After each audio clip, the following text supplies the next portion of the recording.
everybody. Thanks for joining today. I'm Juliana, Director of Strategic Partnerships at Merit Financial Advisors. I'm really excited to introduce you Jessica Kmetty at Searcy Financial. She's a CEO and a rock star and a trailblazer and a female leader in our industry. So, what better than to do a quick, fun interview to learn more about their firm and what makes them so unique and successful? So, Jessica, how are you today? I'm great. Thanks for having me. I appreciate it. Absolutely. So we're going to jump right into a couple of topics that are really relevant these days. Let's start with technology.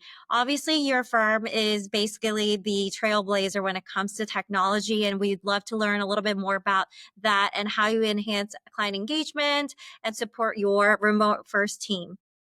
Yeah. So I think everything that we do with technology starts with like a bigger picture of why are we doing this?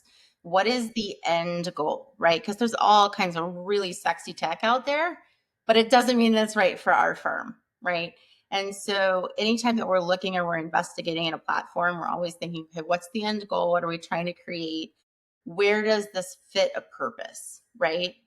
And then it's how do we intend to use it and all the security related stuff and all that fun stuff as well, right? And so we have, I think the big things are like implementing texting, right? Because if you're not able to text your clients because you don't have a compliant solution, that's a problem because so many of us text now. I mean, I text, right? So I would assume my clients would text. So that's a big one. But then also, when you think about the client experience on the back end, where those texts going, how is your team able to respond to those things? Those all, really impact client experience and engagement. Being connected on all the socials, not just LinkedIn, right? Because clients are on all the socials. So you want to show up everywhere that they show up because otherwise you're not going to know what's going on in their lives, right? And that's such a crucial piece of building trust for us. And again, on the compliance side, making sure you can back all that stuff up, right? And then like we use Calendly for ease in scheduling. Again, that back and forth email, back and forth, hey, when are you available? That sucks for everybody. So we try and eliminate it as much as we can, but still creating flexibility so that if they don't want to go through Calendly, we can go through it for them.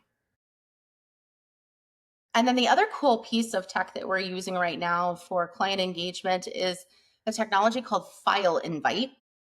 I actually ran into this with my mortgage broker, right? So think about you're buying a house and you've got to upload all this detail, right? But it was such a streamlined approach that I was like, ooh, why don't we use this for our onboarding as well? And so that's been wonderful for collecting data, assigning things, providing secure details and information. And it's built in a way to where our whole team can grab stuff. Well, that's absolutely amazing. I mean, first of all, you being the pioneers of remote working and you talking about when COVID happened, while the industry was transforming themselves and going through like a metamorphosis, you're like, we've already been there, I've done that.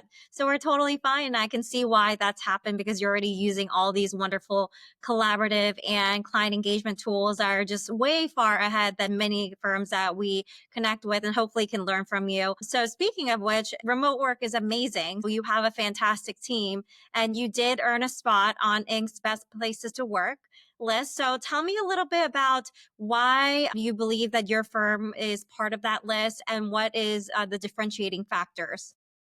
Yeah, so that was a super fun one because we had just kind of gone through onboarding some new people, and you have to kind of wait until people have been there for a while in order to do the surveying and to get on the list. And so we're like chomping at the bit, like we really want to get on this list. And so we made the application. And I think what it really came down to, because obviously they survey all your employees, right? And so it's really the employees that drive this. But I think what it really came down to is we got really, really clear several years ago about creating a culture guide, a written document, it's like 15 pages long, that outlines our six core values and then ties everything that we do and everything that we expect of our employees that are on our team back to a particular value, like protecting our brand or pursuing work life harmony, right? And so then, from a decision making standpoint, all of the decisions relating to anything HR or team building gets made through that lens of that culture guide. For example, our PTO policy. If we truly are pursuing work life harmony and life happens when it happens, then we don't want to restrict people's PTO because life happens. And so we went to an unlimited PTO policy. But it's things like that, I think, that have made a really big difference in the quality of the people that have come to us and become part of our team. This is a family firm, right? Because your last name is Searcy, or middle name, I would say. And so, obviously, you've transitioned your from a G1 to G2 leadership, which I applaud. So, tell us a little bit about what that looked like, because there's probably people watching this video thinking about whether they're a G1 advisor, a G2 advisor, or even a G3 advisor. Yeah, so that's a really good question. We are almost a 50-year-old firm. We celebrate 50 years in 2026. So that's exciting, but obviously a lot has happened over that timeline.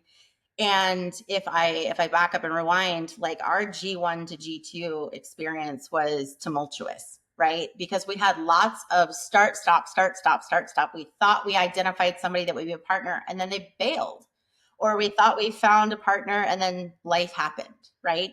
And so it took us a while to find the right people and to build the right team.